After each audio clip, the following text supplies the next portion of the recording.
La bóveda plantar.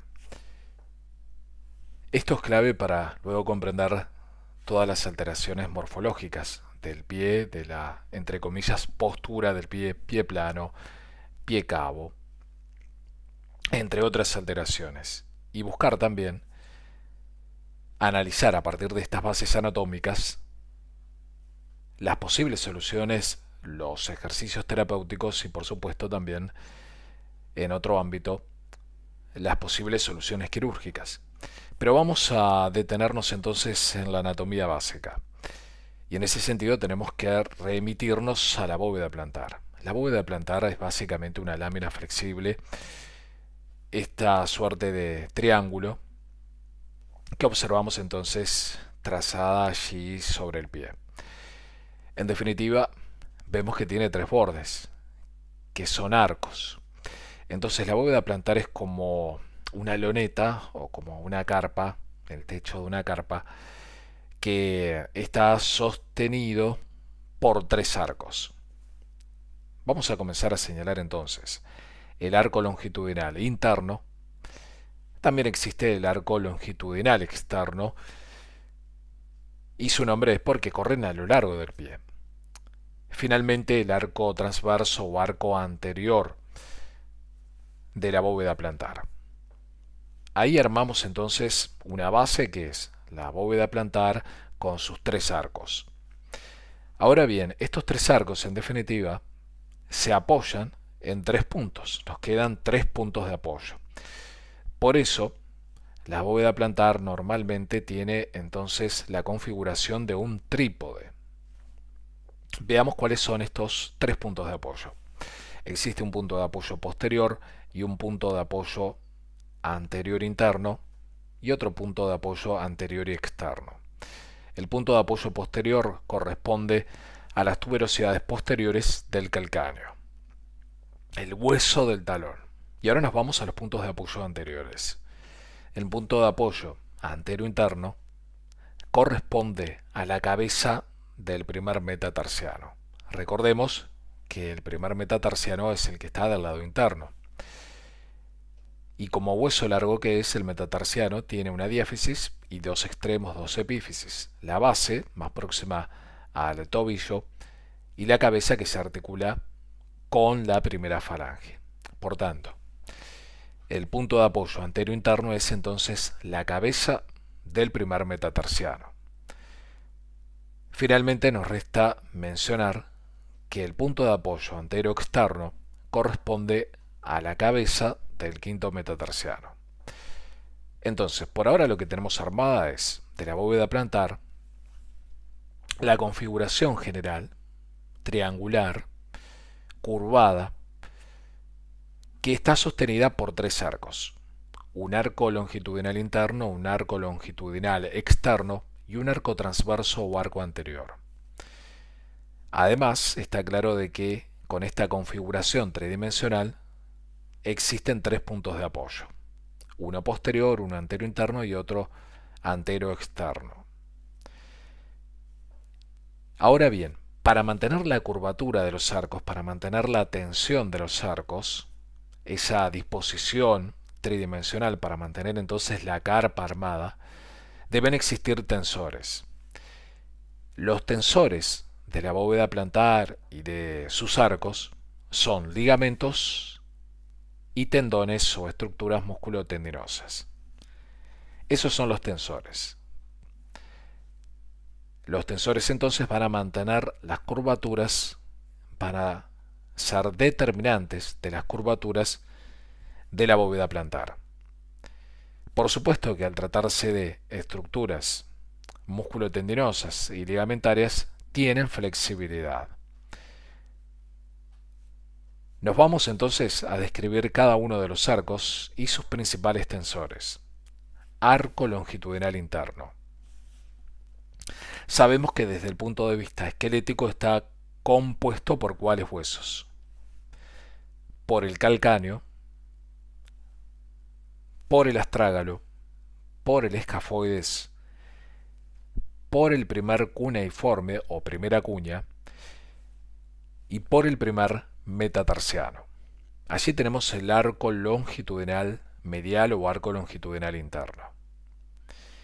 Vean ustedes cómo el vértice de esta curva, de este arco, es el astrágalo.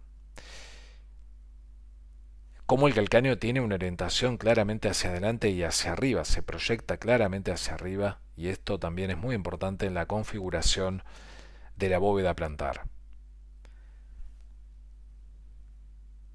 ¿Qué tal entonces ahora si nos detenemos en los tensores de este arco? Existen varios ligamentos, pero vamos a destacar con respecto a los elementos o a los tensores músculo-tendinosos los siguientes. Acá vemos cómo la flecha hace una tracción hacia arriba, nos marca una tracción hacia arriba, es decir, que levanta este arco longitudinal interno.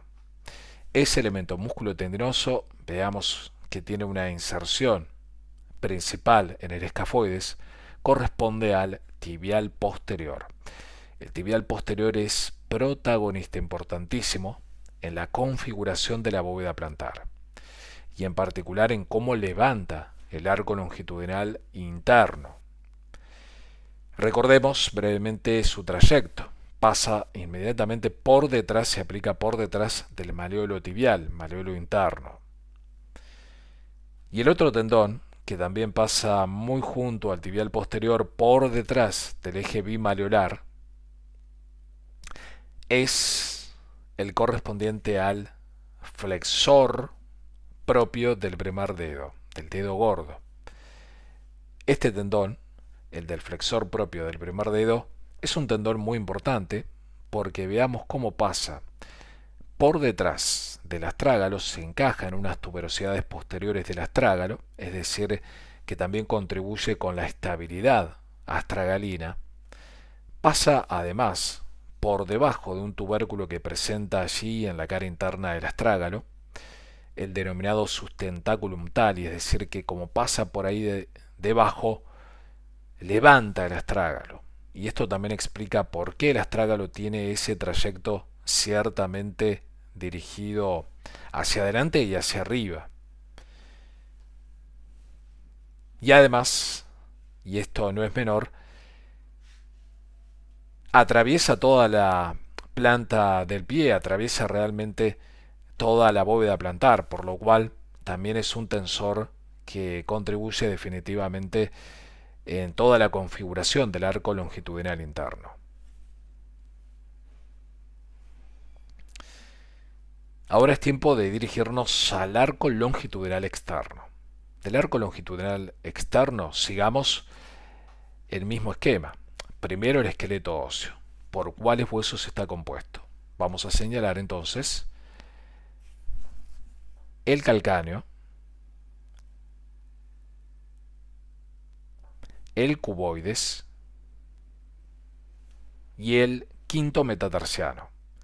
Recordemos nuevamente que los metatarsianos se numeran desde dentro hacia afuera. Quinto metatarsiano, allí está el arco longitudinal externo.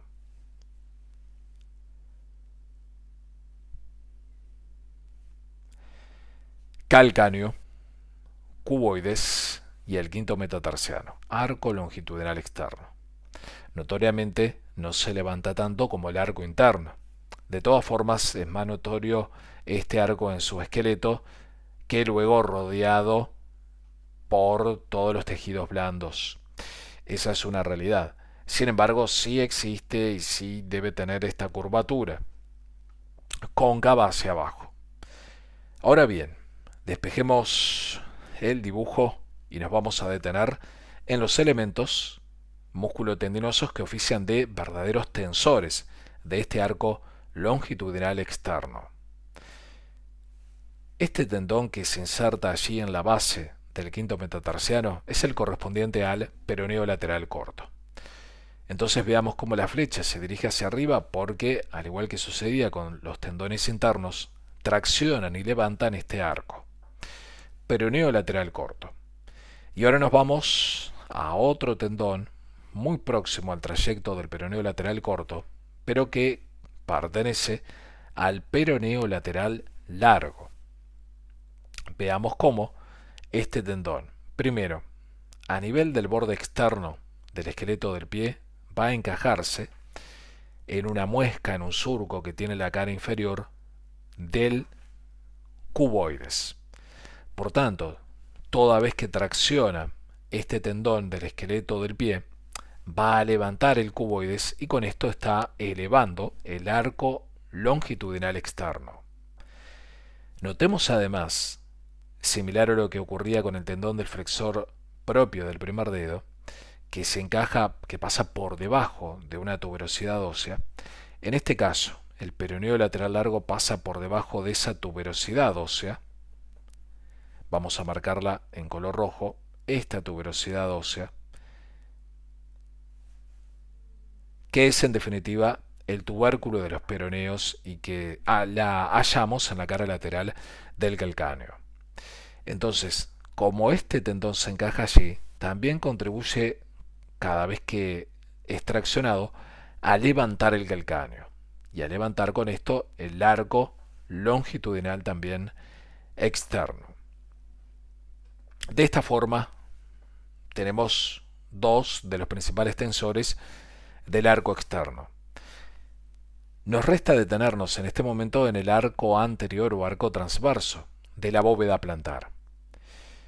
Para esto tenemos que razonar que en realidad existen verdaderos pares de músculos que van a traccionar de un lado y del otro y que van a aproximar el borde interno de la bóveda plantar con el borde externo.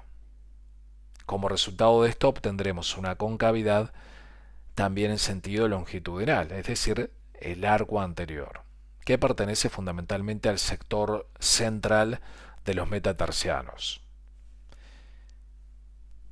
Los invito muy especialmente a que prestemos atención a este detalle tan interesante de la anatomía de la bóveda plantar.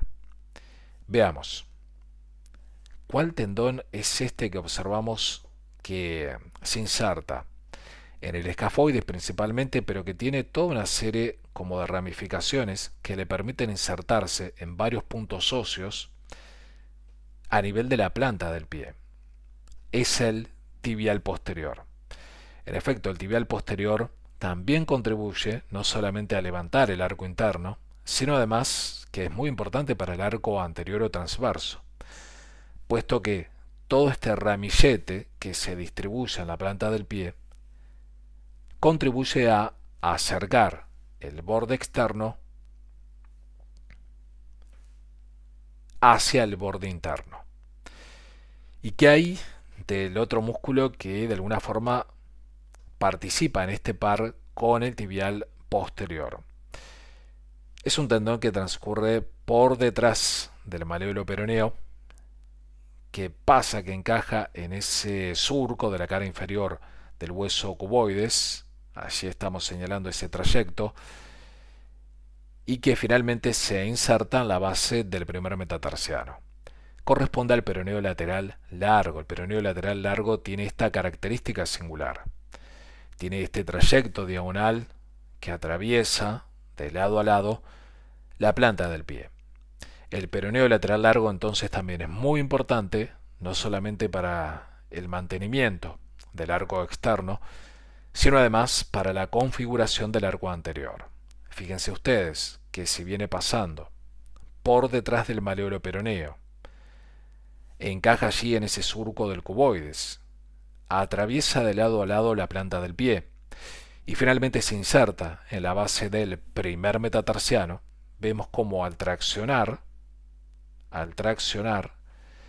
de la base del primer metatarsiano, todo lo que hará es aproximar el borde interno del pie con el borde externo. Y de esta forma contribuirá definitivamente con el armado del arco anterior o arco transverso de la bóveda plantar. De esta forma hemos organizado, hemos armado tridimensionalmente la bóveda plantar, con sus tres arcos: el arco longitudinal interno, el arco longitudinal externo, el arco transverso o anterior. Es un trípode en definitiva por el tipo de apoyo, tres puntos de apoyo, uno posterior correspondiente a las tuberosidades posteriores del calcáneo, dos puntos de apoyo anteriores, uno antero interno y otro antero externo, que se vinculan con la cabeza del primer metatarsiano y del quinto metatarsiano. Hemos visto además cómo cada uno de estos arcos tiene una conformación por piezas esqueléticas, por piezas óseas, y el mantenimiento de estos arcos, de su curvatura, de su capacidad elástica, de su flexibilidad, depende de tensores. Los tensores que mantienen estos arcos son ligamentos y músculos, o estructuras musculotendinosas. Y de esta forma hemos recorrido el arco interno, el arco externo y el arco anterior, destacando en general la participación del tibial posterior, del flexor largo propio del primer dedo y de los peroneos laterales, corto y largo.